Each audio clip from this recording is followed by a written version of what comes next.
Welcome to another episode of the Banking on Digital Growth podcast. I'm Audrey Kanata, operations lead here at the Digital Growth Institute. And today we are going to continue our conversation around website secret shopping studies, and particularly around patterns we have seen as to why financial brands may not be conducting these studies.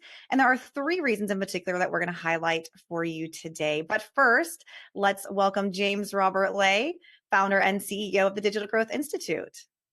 Hi, Audrey. Hello, James Robert. Good to see you. We're matching in white. We are. It is always good to see you. Always good to share time. And it's just so funny when we actually end up wearing the white or the black or the red or whatever the basic color that we have on for the day. It is. So we're going to be really in sync today. Before we get started, what is going well for you professionally or personally? Well, I'd say personally, it is an experience that we recently shared with our family this year for the holidays. We did with our kids, we didn't gift them gifts. We gifted the 12 months of Christmas, and every month we're doing a family experience. And for this particular month, it was cookie decorating. And there's a lady in our neighborhood who started a small business out of her kitchen doing these amazing cookies. Not only do they taste good, they're absolutely beautiful. And within the past year, she started hosting these cookie classes. And so it's something that my wife has been wanting to do with the kids. And so that was our very first experience. And I learned a lot. I learned about doing borders and how to flood the cookie with icing. And because I'm like, how does she make them look so good and just nice? And there's a technique and skill. And I learned a lot. I enjoyed it and could even probably take this up as a hobby, to be honest with you. Okay, wonderful. So I'm going to have to request some holiday cookies, I think, next year. I want some homemade James Robert Lay icing design cookies. Well, I will tell you, Delina will be the one who probably she will bake them and make them, and I will be the one who gets to ice them. And it'll be a good at-home collaboration. Maybe the kids will get to throw some in there as well. But let me tell you, their cookie creations are very unique and very creative. I'm sure probably pretty telling to their personalities. Very, very much so. Well, I love this, and thank you for sharing. I think it's such a wonderful idea to really start focusing more on experiences versus presents, and monetary gifts. And so that's something I know I'm trying to do with my kids as well. So let's get started talking secret shopping studies. We had a conversation a few episodes ago. I think it was 373, just really bringing more awareness to secret shopping studies and the value that can be created. But the focus today is going to be about what might be standing in the way of financial brands taking this step forward to make the decision to conduct these secret shopping studies. And we've highlighted three main patterns that we can see. And the very first one is they just don't see they have a problem. It's as simple as that. You don't know what you don't know. That's and right. So talk us through this. I mean, and it's one of those areas where, again, if you don't know it, you don't know you have a problem. Yeah. So how can financial brands combat this and maybe generate some more awareness? I think simply knowing you might not know you have a problem begins to raise awareness that you might have a problem. I think about a lot of the conversations that you have with financial brands who are thinking about facilitating a website secret shopping study. They're like, is this for me? Is this the right decision to make? And I think the very first question is, have you ever conducted a website secret shopping study to begin with in the first place? And we know from our market research, 85 to 92% of financial brands have never conducted any type of digital secret shopping study. Number one. The follow-up to that then is, well, do you facilitate in-branch secret shopping? And we see 90% of financial brands have actually facilitated some type of secret shopping. Then the follow-up question to that is, well, where are the majority of people starting their financial buying journey? And once again, if we come back to the data and to the research, 92% of people, more or less, go online. They have a financial pain point, or they're looking for a product to solve that pain point, they start their shopping journey online in Google with a Google search. Then you're like, well, what about the other 8%? Where are they going? Well, the other 8% tend to go to their friends and family and ask their advice and their recommendation. But then through our research, the next stop on that journey is on the website that their friends or family referred them to. So, in Right. essence, 100% of people end up going online early in their financial buying journey. Now, where they end up for the application process and to get the account or to get the loan, well, that could be in the branch, that could be over the phone, that could also very well, in many cases, in today's digital world, be online. So if we think about we don't know what we don't know, the complexity begins to grow because there are 5 different stages of a financial buying journey that in many cases have unnecessary friction and have and financial brands have inadvertently injected and increased confusion, cognitive load, which results in people leaving the website before they even click apply, or once they click apply, abandoning the application process because of these points of friction, frustration, and confusion. Yeah, and I think that's, one of the things that we talk a lot about. I know you have a lot in banking on digital growth. There is just this focus so much on increasing traffic and Mm. driving leads. And that's great and that's wonderful. But if the middle or the bottom of the funnel is broken or has a ton of friction, it doesn't matter how many leads that you're generating. And in fact, I think that a broken conversion or negative conversion experience is worse than the lack of leads, because we know that if you have a negative experience, you're more likely to share that negative experience with somebody else. So there was really no point in all of this external marketing, driving all this traffic and getting all these leads if once they get to your page, the experience falls flat. Great point about experience. I mean, we opened up today's conversation about a positive experience. I had a positive experience decorating cookies, happy to share that story, refer other people. But to your point, if I had a negative experience, I forgot what the data, and we've done research around this. It takes almost Yeah. like 10 positive experiences to erase the Yep. amplification of a negative experience. And in regards to conversion, why is that so painful? Like let's break down each one of these stages of the buying journey. And we're going to do this. And I have 3 different models for this when I work with financial brands, but I think the most simplistic version for today's point of conversation is the time tested. We have the awareness stage, we have consideration, purchase, adoption, and advocacy.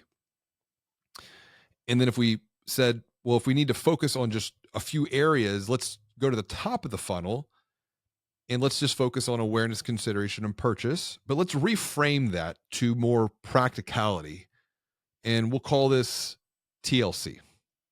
And Hmm. every person needs some TLC, little tender loving care. Financial brands also need some TLC as well, which is traffic, leads, and conversion.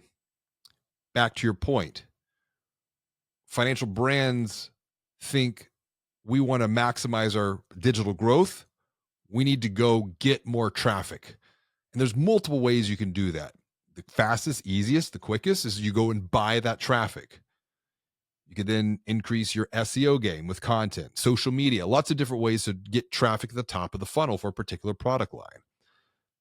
But what good does that do if you don't know what you're losing in the consideration stage or the lead stage, yet alone the conversion stage? And so the way that we look at these website secret shopping studies is by identifying opportunity lost, starting with conversion, then looking at leads, lead loss, lead leaks, and then finally, it's the fun stuff.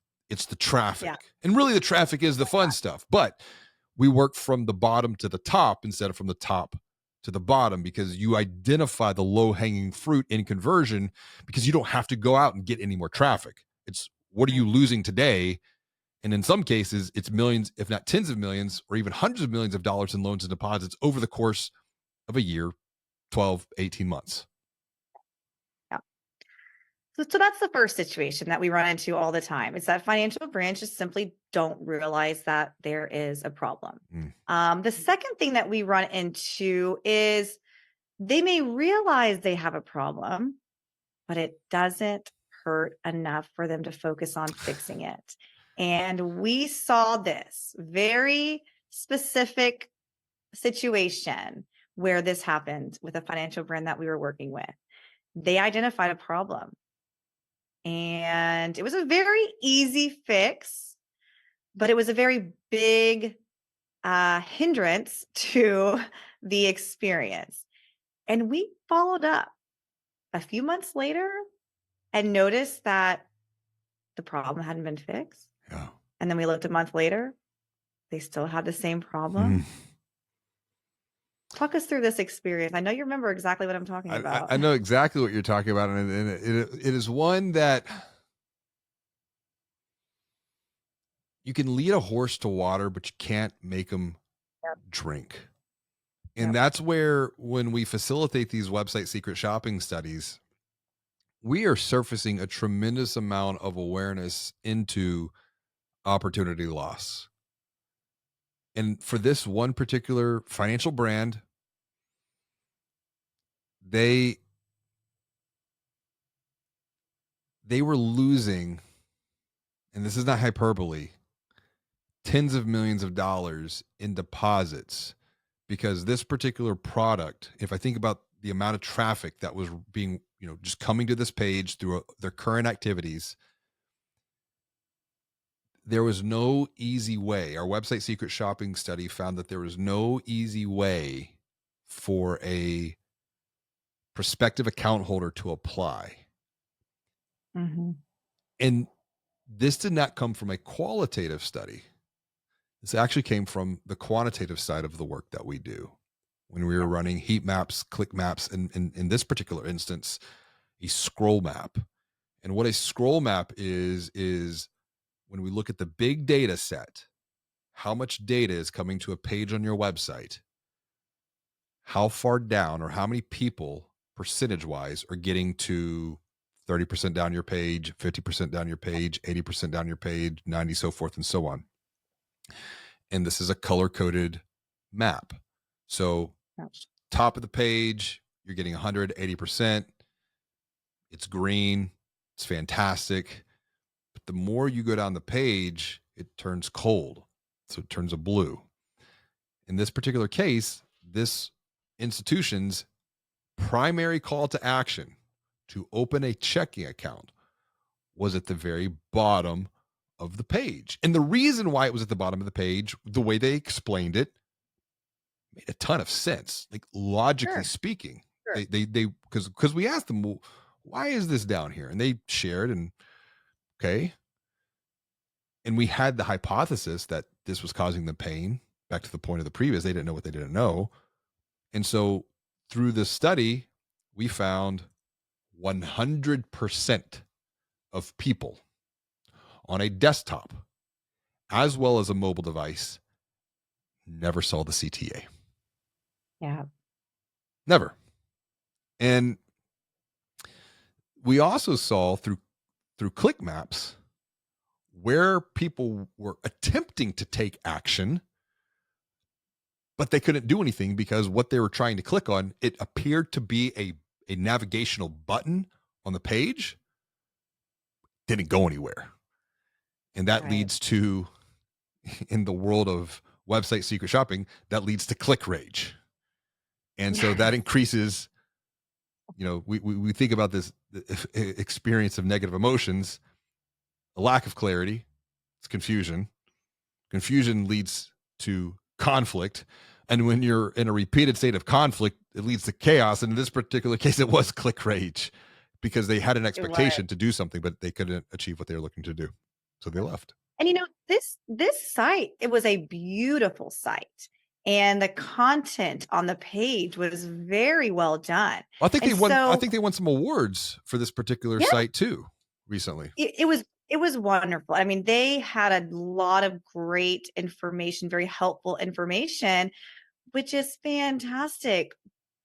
But if nobody knows how to move forward in the process, that is a major, major issue. And I remember this is probably will stick out to me and one of the most memorable deliveries that we've done because the person who Mm, was, I forget her title, but the website was her baby. yeah.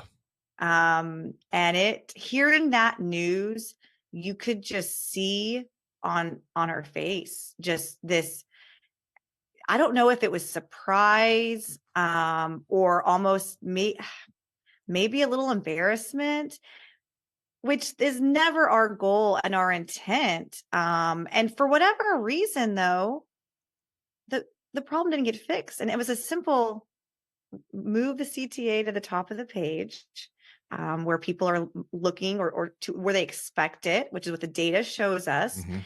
And it took months and months to see that change reflected on their website.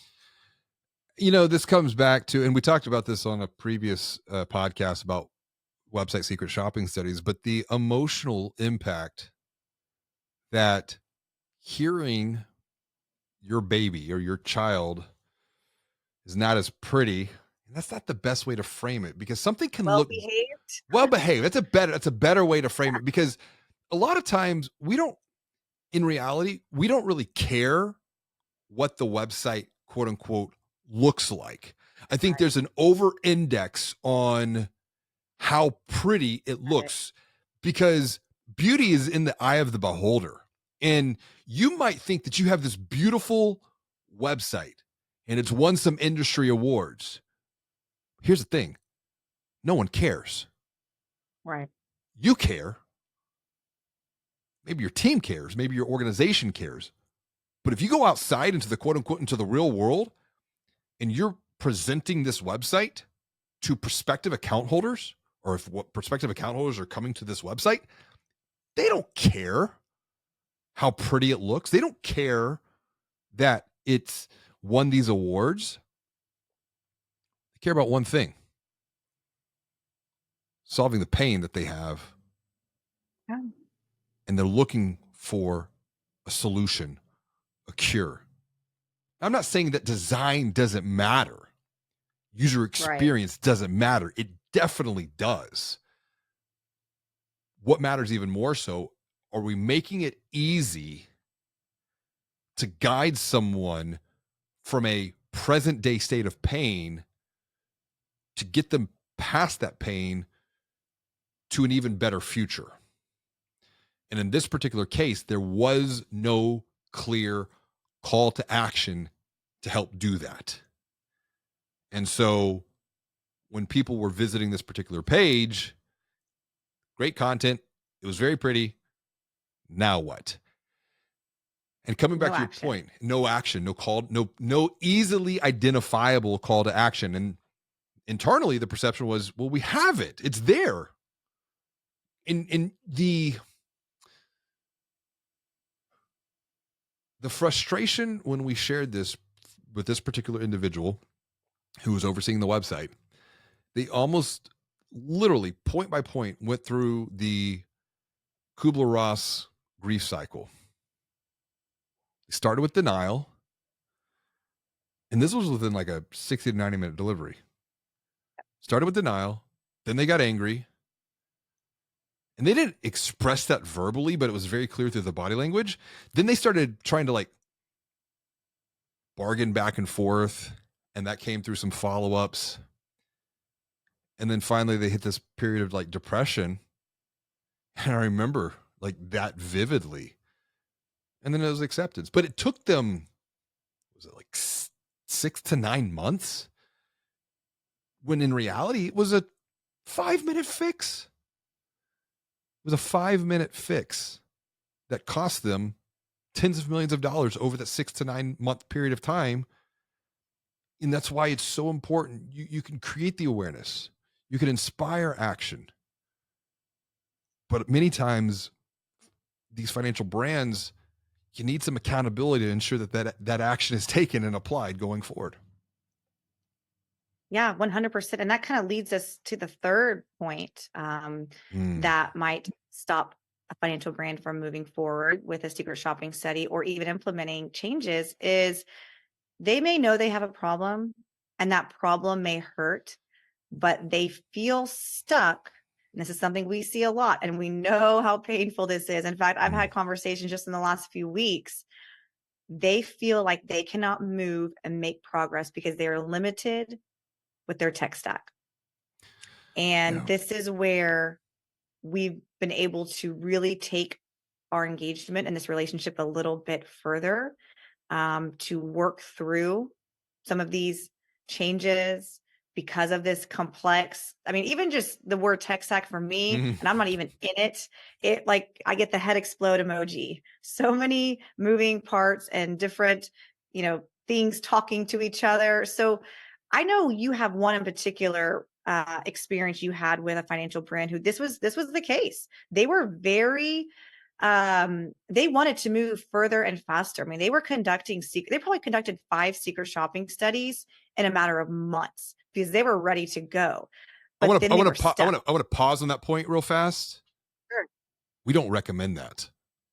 Mhm. Yes, I'm glad you said that. That speed and that cadence that this particular organization was cycling through these website secret shopping studies was really at a sprinter's pace. Right.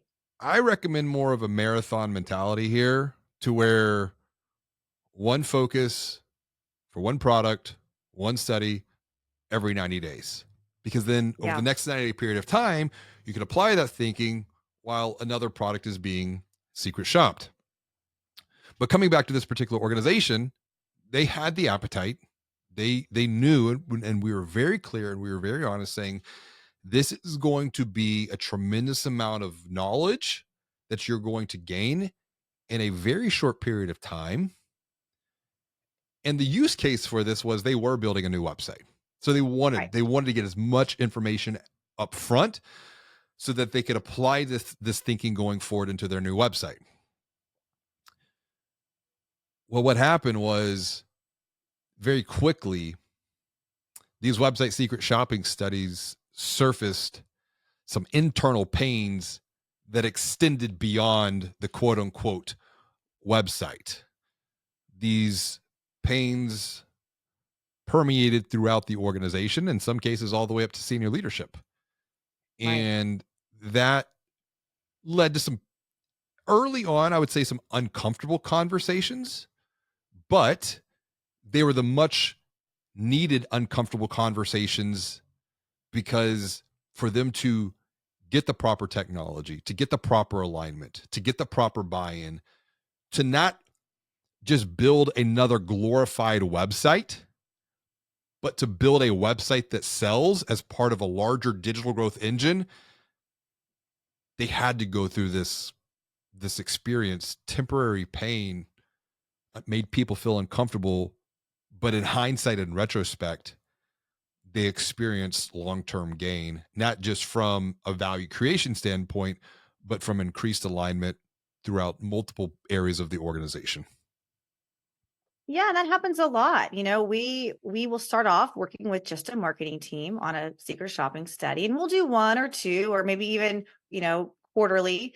And we will start to see other pain, other areas of frustration surface where we've then decided to, okay, let's bring in others within the organization. Let's get a group together, a cross functional group together where we can learn a common language. We can get on the same page. We can all talk to each other because a lot of the departments aren't talking with each other. And so we've seen tremendous growth that way as well.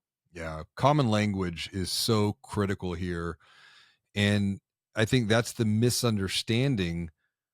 If you're looking to level up your loans and deposits, and you think that if we go out and we get some new technology and we build a new website, but if we lack the alignment And if we Mhm. lack a common language to create that alignment, then many times the pain that we're experiencing right now as an organization will in some cases be that much more amplified if we get the new technology. And so in some cases, we just need to pause. What can we do with what we have right now? How do we maximize that? And in some cases, these website secret shopping studies show there there are low-hanging fruits that you can pick and you can make progress on in literally in less than 30 days, as we experienced before. But does the desire, the feeling to apply that thinking to change, is that greater than the desire, the feeling, the emotion to stay the same? And that's where, once again, the coaching and the accountability comes back to play to ensure everyone is moving forward together on the same exact page. Yeah. So there you go. We've got our three, those are the kind of the three patterns that we have found that are stopping financial brands from moving forward. And and just in summary, they don't know they have a problem. They don't know what they don't know. They know they have a problem, but it doesn't hurt enough, and that might be where the accountability comes in. Or they know they have a problem, they know it hurts, but they need some additional coaching and education moving forward to make those changes on their website. So this has been a really great kind of focused conversation on digital secret shopping studies. What is one action item today that someone could take, James Robert, who are looking to level up their loans and deposits through their website? Let's come back to these three pain points. Let's start with just I don't know what I don't know. The probably the fastest, the easiest way to gain some awareness into potential pain is on a quantitative study. You do this yourself.